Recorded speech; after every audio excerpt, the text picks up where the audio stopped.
السلام علیکم دوستو، میرا نام ہے انعام الحق اور آپ دیکھ رہے ہیں انوینسیبل پاکستان یوٹیوب چینل۔ عبد الرحمن پشاوری کون تھا اور کیسے انہوں نے سلطنت عثمانیہ کو ٹوٹنے سے بچانے کے لیے بیرونی طاقتوں سے لڑائی لڑی؟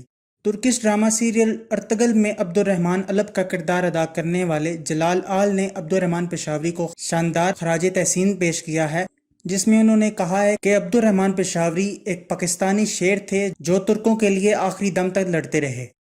آئیے جانتے ہیں کہ عبد الرحمن پشاوری کون تھے اور انہوں نے ترکوں کو تباہی سے بچانے کے لیے کس قدر قربانیاں دی۔ عبد الرحمن پشاوری نے ایک سپاہی، ایک جرنلسٹ اور ایک ڈپلومیٹ کی حیثیت سے ترکی کی خدمت کی۔ وہ 1886 میں پشاور میں پیدا ہوئے، جو اس وقت انگریز راج کے قبضے میں تھا۔ وہ پشاور کے ایک بااثر کشمیری خاندان سے تعلق رکھتے تھے۔ 1912 میں وہ علی گڑھ یونیورسٹی میں تعلیم حاصل کر رہے تھے جب برصغیر کے مسلمانوں نے بلقان جنگ میں سلطنت عثمانیہ کی مدد کے لیے ایک مشن بھیجنا چاہا۔ اپنے مسلم بھائیوں کو مشکلات میں دیکھ کر ان سے رہا نہ گیا اور انہوں نے اپنی تعلیم وہیں ادھوری چھوڑ کر ترکی کے سفر کے لیے خود کو پیش کر دیا۔ اس مشکل سفر کے اخراجات کو پورا کرنے کے لیے اپنا تمام مال و اسباب بھی بیچ ڈالا۔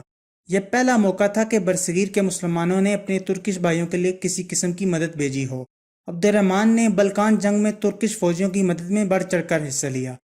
جب ان کی والدہ کی جانب سے انہیں وطن واپس آنے کا کہا گیا تو انہوں نے جواب دیا کہ ترکی اس وقت بہت بڑی مشکل میں ہے۔ جب تک ترکی ان بیرونی طاقتوں سے آزاد نہیں ہو جاتا، میرا واپس آنا ممکن نہیں۔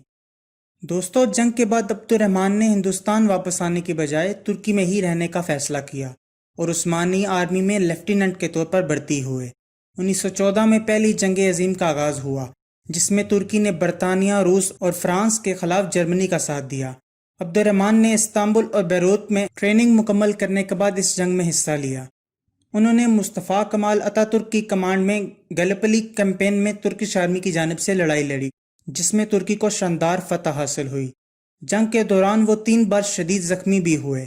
پہلی جنگ عظیم کے بعد اتحادی طاقتوں نے ترکی کے ٹکڑے ٹکڑے کرنے کا فیصلہ کیا تو انہوں نے اتا ترک کے ساتھ مل کر ترکی کی آزادی کی جنگ لڑی، جس میں ترکی نے آرمینیا، گریس اور دوسری اتحادی طاقتوں کو ترکش سرزمین سے نکلنے پر مجبور کر دیا۔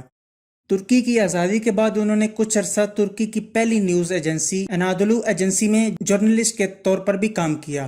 1920 میں مصطفیٰ کمال اتا ترک کی جانب سے انہیں افغانستان کا ایمبیسڈر بنا کر بھیجا گیا۔ 1922 میں وہ اپنا کام مکمل ہونے پر ترکی واپس چلے گئے۔ 1922 سے 1925 تک وہ ترکی میں مقیم رہے۔ 1925 میں 39 سال کی عمر میں استنبول میں ان پر ایک قاتلانہ حملہ کیا گیا، جس کی تاب نہ لاتے ہوئے وہ شہید ہو گئے۔ ان کی شہادت کا ترکی، ہندوستان اور افغانستان میں بھی سوگ منایا گیا۔ شہادت کے بعد انہیں استنبول میں ہی دفنا دیا گیا۔ 2016 میں جب ترکش صدر طیب اردگان نے پاکستان کا وزٹ کیا تو انہوں نے عبد الرحمن پشاوری کو خراج تحسین بھی پیش کیا اور پاکستانیوں اور ترکوں کے درمیان تاریخی بھائی چارے کو نمایاں بھی کیا۔